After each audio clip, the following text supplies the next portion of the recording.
Crianças, vocês trouxeram dinheiro do passeio? Sim, professora, aqui o meu. Aqui. Professora, eu posso pagar com cartão? Pode. Verdade, também queria saber se eu posso pagar com cartão. Mas você vai pagar com que cartão? O dos meus pais mesmo. Pois eu vou pagar com o meu cartão.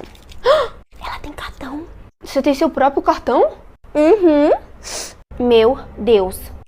Quando meus pais me deram, eu fiquei com essa mesma cara aí. E você compra o que com ele? Só coisas importantes, tipo meus jogos online, minha maquiagem na internet, meu lanche pra escola. Queria comprar jogo online também. Posso tocar? E deixar marca de dedo no meu cartão novinho? Claro que não. Mas você só tem 14 anos, como é que você tem cartão? Uai, gente, é aquele cartão Z1 que é pra menor de idade mesmo. É uma conta digital, aí passa no crédito, dá pra fazer nossas coisas de boa. Pô, que maneiro. Nossa, vocês estão por fora mesmo, né? Por isso que eu sempre digo que eu sou a mais madura dessa sala. Nossa, você se acha, né? Que chata. Vou falar pra minha mãe.